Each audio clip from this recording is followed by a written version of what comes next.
Hey, Precal students. This reminds me of being back in the spring, making all my videos. These are the questions that you guys asked me to do from the CUDA pages and also from PDF. I compiled it from first and third period, so thank you. I'll be working these. I'm going to do the CUDA ones first and then the PDF. So if there's one in particular that you want to get, you can just fast forward through it until I get to that specific problem. I'm going to have the files up here so you can kind of see what to do to be able to fast forward so you don't have to watch the whole entire thing. Okay? If you still have other questions besides these that I'm going to do, you're welcome to ask me those and send me an email. But make sure you check and see if I've already done it before you do that, because if it's in this video, I'm not going to rework it for you in an email. I want you to check this first.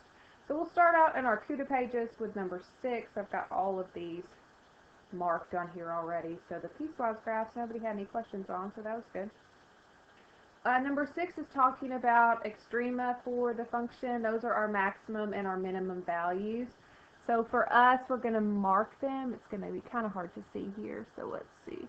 We've got 2 minimums down at the bottom. These are absolute minimums because they're the smallest values for the whole entire graph. If we're going to estimate, I'm just going to look at the answer choices and see what we got.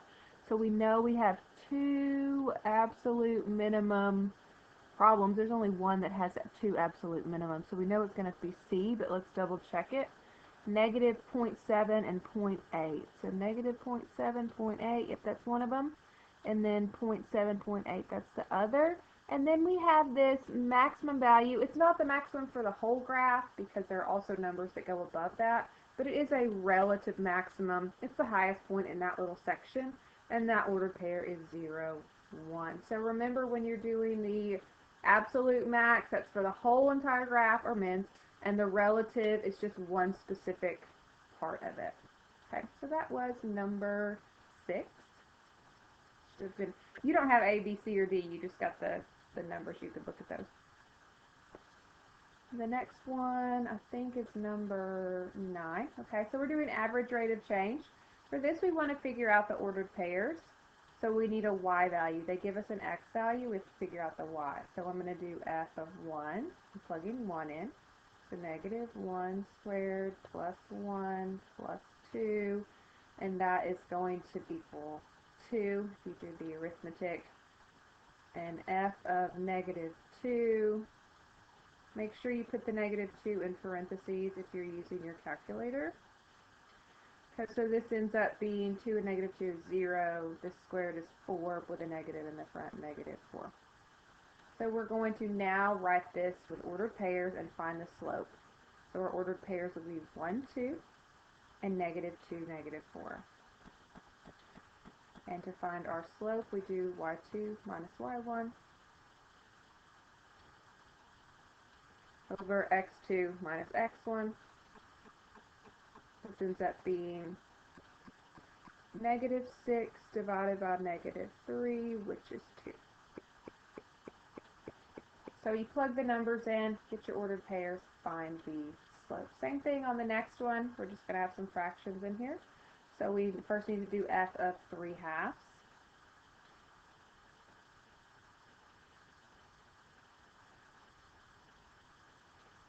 It's going to be 2 times 3 halves squared plus 2. And that's going to equal, let me see if I can do that in my head real quick. That's 9 fourths, 2 and a 4. This is going to be 9 halves plus 2, 4.5 plus 2, 6.5. Okay. Alright, and then we can do f of, and y'all can do that in your calculator, you don't have to do that in your head. F of 1 is going to be 2 times 1 squared plus 2, and that's going to equal 4. So we have the same process that we did before. Now we're going to do our ordered pair. And hopefully I didn't screw up this math when I did it in my head. So we've got 3 halves, which I'm just going to write as 1.5. I don't like dealing with fractions too much. And then 6.5. Our other ordered pair is going to be 1, 4. And we will subtract with our slope formula.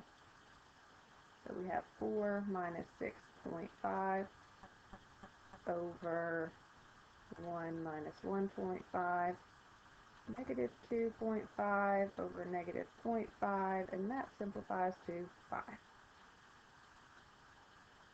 So don't get bogged down with this. Put it in the calculator, get your decimals, use your slope formula. Those are those two. Our next one is an average rate of change. We have a and a plus h rather than just having two numbers. This is number 11. It's the same process. We're going to do f of a. And f of a is just going to be negative 5a squared minus 1. And then we're going to plug in a plus h. F of a plus h is negative 5a plus h squared minus 1. And remember, if we have a binomial squared, we're going to have to write it twice and then FOIL it. This is your favorite part, I know. I can just tell. You don't have to tell me. A plus h minus 1. And you've done this 6 billion times at this point. But if you distribute the a and distribute the h, we end up with a squared plus 2ah plus h squared. And then we'll distribute our negative 5. Negative 5a squared plus 10ah minus, oh, that should be a minus in the middle, sorry. Distributing a negative 5, not a positive 5. Minus 10ah minus 5h squared minus 1.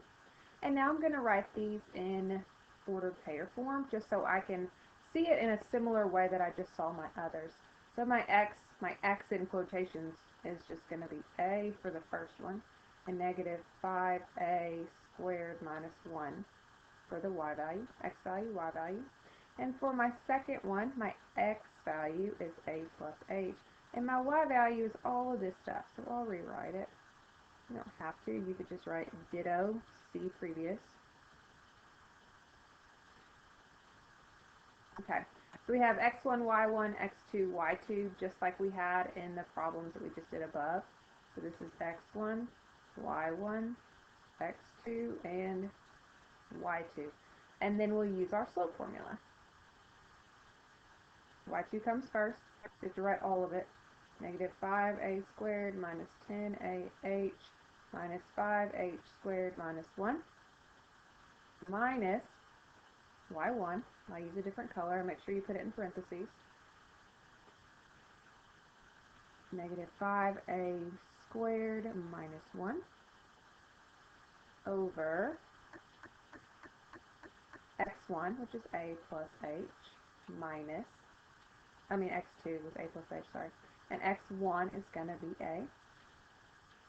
And remember, we have all kinds of stuff that cancels. These are kind of fun just because so much cancels out.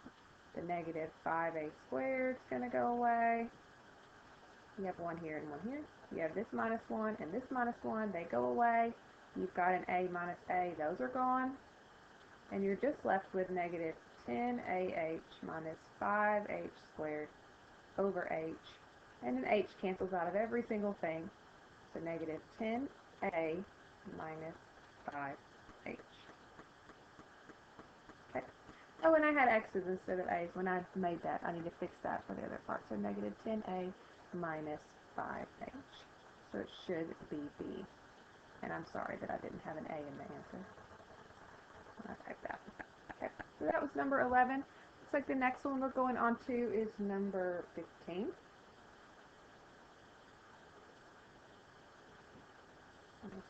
No. These are transformations. Remember, outside the parentheses, up and down, inside left and right. Just a reminder. Alright, on 15, we are saying what the parent function is, and then we're telling what this graph should be. Okay. So obviously the parent function is x squared. It is a parabola. I think every single choice had x squared. And then what we want to figure out is we want to figure out which is the best option for this particular graph. If it's going to be a horizontal stretch, a vertical stretch, a horizontal compression, or a vertical compression. So what we're looking at right now is we know that it's gotten taller and skinnier than what it normally would do. Normally it would be over 1, up 1, and then down 1, over 1 is right there. So it's going to be a little bit off from that. So we know that it's either, you can think about it, it's either a vertical stretch or a horizontal compression. So we only have those two choices. So remember, our vertical stretch is outside the parentheses. So the number would be outside of the parentheses, or there just wouldn't be parentheses. So the ones that we have options for with the numbers on the outside, we have a 2 and we have a 1/2. And so what I'm going to do is going to cross one of them out because one of them is a vertical compression. This 1/2 on the outside would be a vertical compression. So that's not going to be an option for us. Okay. So C could potentially work because there's a 2 in the front and the 2 is telling us it's a vertical stretch. It could also be a horizontal compression because the sides could be pushed in. So now we're going to look at the horizontal things, so the things in parentheses. We've got a 2. We also have a 1/2 in here. So the ones that would represent our horizontal compression, remember we were looking at that number, our horizontal compression is when the number is bigger than 2. So it could be, not 2, bigger than 1. So this one could be an option as well. This is not going to go for us. So these are our two options. So what we do now to figure out which one exactly this would be, we didn't have a whole lot before that you had to decide between such similar things, is I would just make a table of values and figure out which one actually represented this graph. Okay, so this is what I would do. I would do -2, -1, 0, 1, and 2. And I want to see what happens with function A. I'm just going to put A for problem A. And then also what's happening in C at these points if I plug these numbers in, and then see which one matches this actual picture. That's one way that you can do this if you're not sure. So if I plug in -2, I'm going to plug -2 into this first one. 2 times -2 is -4. -4 squared is 16. So at -2, I should be at -16 for my first function. So if I go and look, -2, it looks like I'm at -8, not -16. But I'm going to double check with C now. I'll plug that one in. -2. -2 squared is 4. 4 times -2 is -8. So C right now looks like it could be it. I'm going to try one more point just to double check. So if I plug -1 in, 2 times -1 is -2. -2 squared is 4. Put a negative in the front. That's at -4. If I go to -1, that's telling me I should be at -4, but I'm not. I'm actually at -2. So it looks like this one's out. Our answer is going to be C. Okay. So I just went through and said it's a vertical stretch or a horizontal compression. Vertical stretch, the number needs to be bigger than 1 on the outside. Horizontal compression needs to be bigger than 1 on the inside. Those were my two options. I narrowed it down between those two, and then I just checked some points because I couldn't really tell otherwise. Right. That one's a little bit trickier to do. Just going through and plugging numbers in works as well. So that was 15. And you guys can use your calculator on this test. So if you wanted to graph it and then hit the table button, it would give you the ordered pairs, and you can match those for your transformations if you'd like. What's our next one to go to? Looks like our next number was number 29. So we all were doing pretty good on these shifty ones, it looks like. The transformation ones. All right, 29, we've got f of g of -4. So we moved on to compositions. That's when we're plugging the inside number into the first function. Then we'll get that answer and plug it into the next function. So let's see how this goes. We're going f of g of -4. The first thing we want to know is what is g of -4. So to find g of -4, I'm just going to go down here and do it by itself first. G of -4, I'm going to plug -4 into the g equation. So 3 times -4 plus 4, -12 plus 4, that's -8. Okay, so g of -4 is -8. So I can replace g of -4 with -8. So now it's time for me to find f of -8, because f is on the outside. So I'll plug -8 in this function here, the f function, so -8 squared plus 4 is going to give us 68.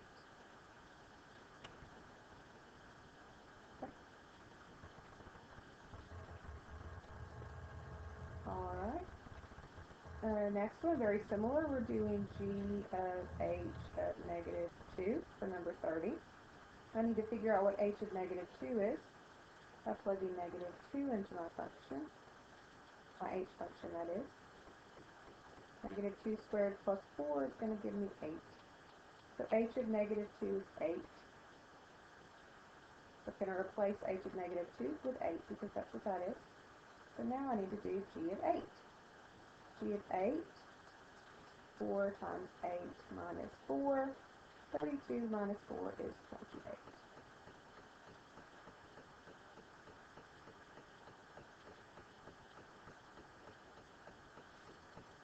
Next, 31, very similar to the one that we just did, except they just wrote it like this rather than the way that we wrote it. So this is the same thing as h of g of 2. So we're doing g of 2 first. It's on the inside. G of 2, 4 times 2 plus 3. That's 8 plus 3, which is 11. Okay, so we found g of 2. Cool. Now we're going to do h of 11, because g of 2 was 11. H of 11. What 11 is? 11 minus 1 is 2. Alright, g of 4. We only have one function. We'll still follow the same process. So g of 4. We want to do g of 4 by itself first, because that's on the inside. So negative 3 times 4 plus 3. Negative 12 plus 3, that's negative 9. Okay, so we've got g of 4. That's negative 9. So now if we do the outside function, it just happens to be g again. So g of negative 9. We put negative 9 into the g. Negative 3 times negative 9 plus 3. 27 plus 3, which is 30. Okay. The next one, f of n.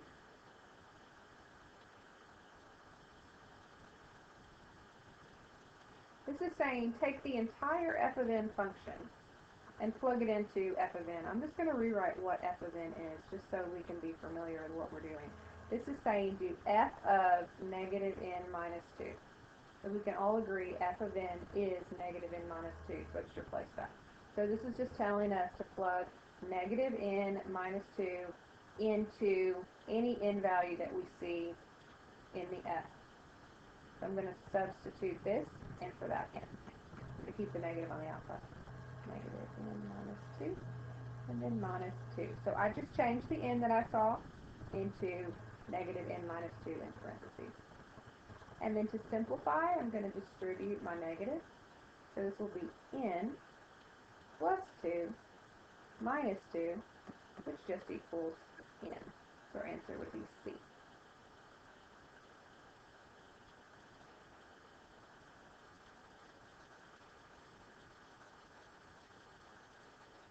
Alright, on 36, they are asking you to split that up. They want you to figure out how this could be written as f of g of x. So we're looking for a way to write it as f of g of x. And we want our answer to be this, whatever h of x is, 4 to the square root of x plus 3. So they want us to figure out what the g of x would need to be and what the f of x would need to be. The g of x is going to get plugged into our problem. So if I looked at this, I could write all of these in f of g of x and see which one gives me this if I wanted to. So for A, f of g of x means to plug all of this in for this x. I don't think that that's going to give me what I want. That would be 5 square root of x plus 3 plus 3, and that's not going to be it. Okay, try my next one. This is telling me I want to plug g of x into this x. We'll see how that goes.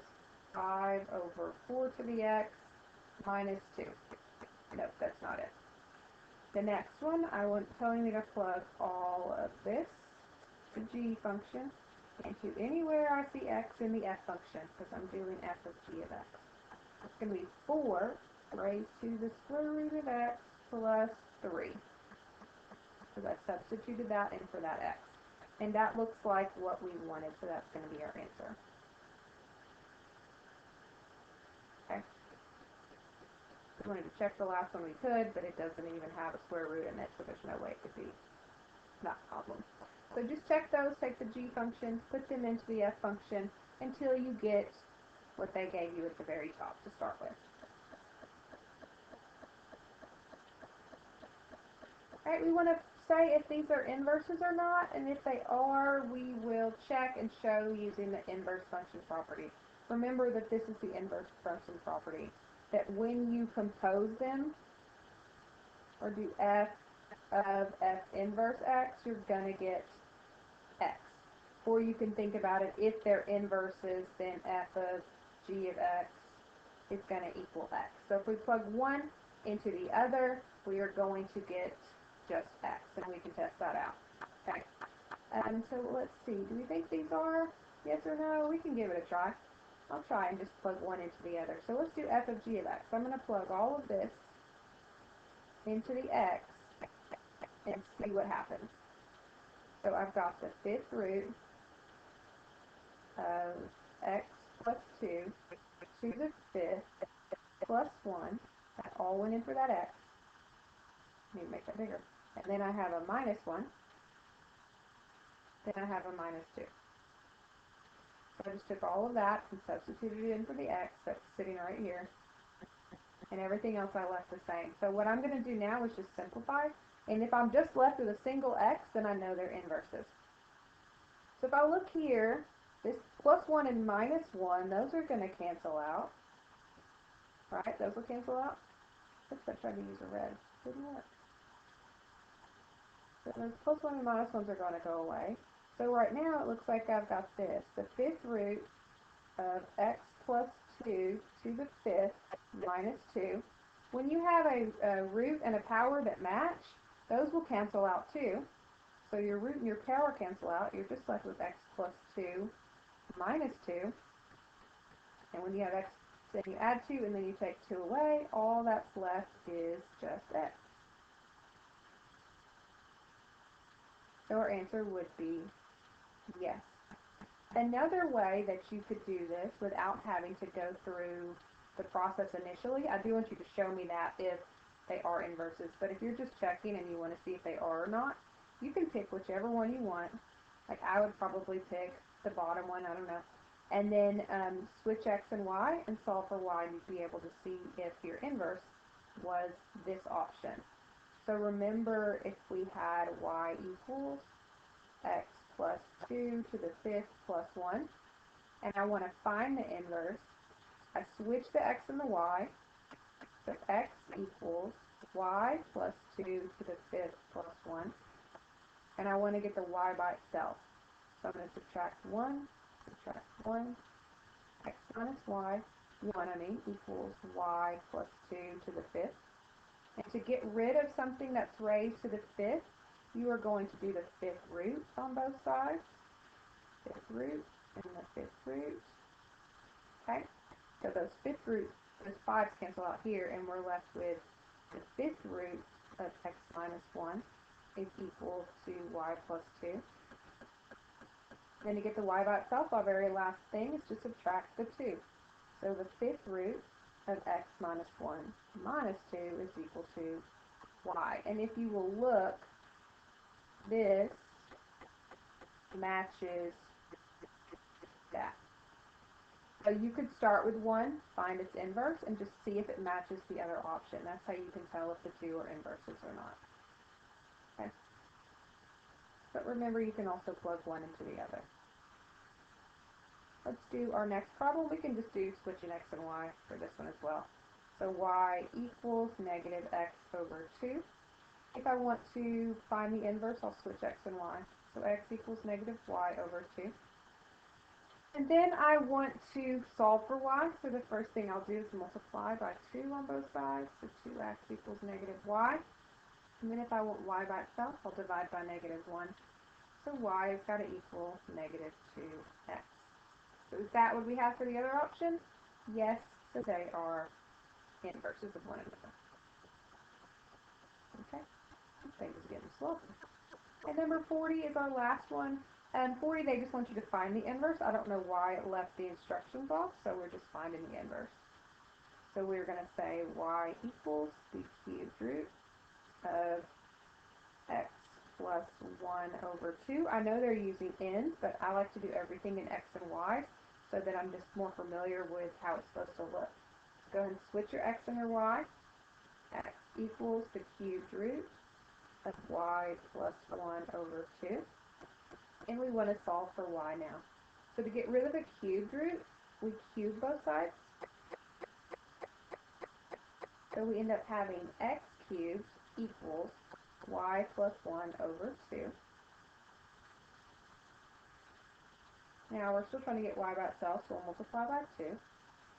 2x cubed equals y plus 1. And then to get y alone, we subtract 1. So 2x cubed minus 1, not y, is equal to y. So we're going to find that one. Not this, it's not this, it's not this. They rewrote it and put the 1 first. It doesn't matter. Negative 1 plus 2n cubed is the same as 2n cubed minus 1. So that answer is A. So those are the questions from CUDA. I'm going to go ahead and switch over now to the PDF. There's only a few from the PDF to do, and it shouldn't take that long. Alright, y'all didn't have any questions in the first 4. That's great. You did ask about this difference quotient problem. That's fine. I'll do that one really quickly. Very similar to one of the slope problems that, or average rate of change we did on the CUDA ones, but I'll just go ahead and do it. I'm going to scoot it over here though. So with these problems, we have f of x equals 3x squared plus 3. We've got to find f of a and f of a plus h first. So those are our two things to find first. F of a, remember, 3a squared plus 3. F of a plus h, 3a plus h squared plus 3, which means we get to write this twice and FOIL it, and do all of our distributing. So 3a squared plus 2ah plus h squared plus 3. Distribute the 3. 3a squared plus 6ah plus 3h squared plus 3. And that's what f of a plus h is. So f of a plus h is here. F of a is here. We're ready to plug in. I'm going to highlight this so that y'all can see. Hopefully it doesn't go too slow. Sometimes it does. So this is f of a plus h, which is going to go in this position. This was our f of a, which is going to go in that part. And maybe that'll help you guys to see why we're putting things where they go. So when we're doing our f of a plus h minus f of a over h is going to equal, center pin, 3a squared plus 6ah plus 3h squared plus 3. That was my f of a plus h. That's what I put in yellow. That's what came first. Minus the f of a is the stuff in blue. 3a squared plus 3. Make sure you use parentheses. All over h. And this is the fun part where we get to get our red crossing pin out. Everything's, lots of stuff's canceling out. 3a squared, see ya. There's your 3, and you're gone. And we only will have the things left that have h's in them. By design, really. 6ah plus 3h squared over h. Cancel 1h out from everything. And 6a plus 3h is your answer. Alright, now we'll look at number 8. We want to find the domain of the function. Remember, when you're doing domain, you want to look for square roots, and you also want to look for denominators. So we'll do our denominator part first. Remember, a denominator cannot equal 0, so we want to see what makes it equal to 0, and then we'll just say it cannot be that. So I'm going to start with this part. So x minus 8. If I set that equal to 0, and I solved it, then x would be 8, just by adding 8 to both sides. But we do not want it to be that, so we know for certain right now we're going to say x cannot be 8. We can have no zeros in the denominator. So we want no zeros down here. Okay. With the stuff in your square root, remember if something's in the square root, we want it greater than or equal to 0. So now we'll do the square root part. This one was a combo. So we also need to do x plus 5 is greater than or equal to 0, and we'll solve it. So that tells us that x has to be greater than or equal to negative 5 by subtracting by 5 on both sides. And now it's time for us to draw our number line and put our important numbers. It cannot be 8. I'm going to go ahead and put an open circle. There's no way it can be 8. Negative 5 is also important. And at negative 5, it can be negative 5. And we want all the stuff greater than negative 5. But we have to skip over 8 because we know it cannot be 8. That gives us a 0 in the denominator. So at this point, we'll write the interval notation for those two intervals. We start with negative 5 with a square bracket, end at 8 with a round because it's an open circle, U for union because we have two things, 8 round bracket, infinity, round, infinity is always round. And it was positive infinity because we were going to the right. Okay, so square roots greater than or equal to 0, denominators cannot be 0. Solve it, set it equal to 0, and then say, cannot be that, no way, Jose. And so that was our domain problem. Let's see what our next one is. Oh, the next one you asked was an average rate of change or average speed between these two numbers. For this, we always need an ordered pair, so they give us essentially an x value. These are the x's, these are the y's, and we have to find the y values. So 68 goes with 400, and 152 goes with 800. So we're essentially dealing with two ordered pairs, 68, 400, and 152, 800. I picked 68 and 152 because that's what they told us to do. And these are our x1, y1, and our x2, y2. And we'll do our slip. 800 minus 400 over 152. I wrote 125. Let me switch it. 152 minus 68, which is 400 divided by 52 plus 32, the 84. Yeah. So 400 divided by 84, and you guys can simplify that. That's fine. 4 goes into both of them, so it's like 100 over something, maybe something bigger, but that's what we have at the very beginning. That's the main point. Find your ordered pairs, do your slope.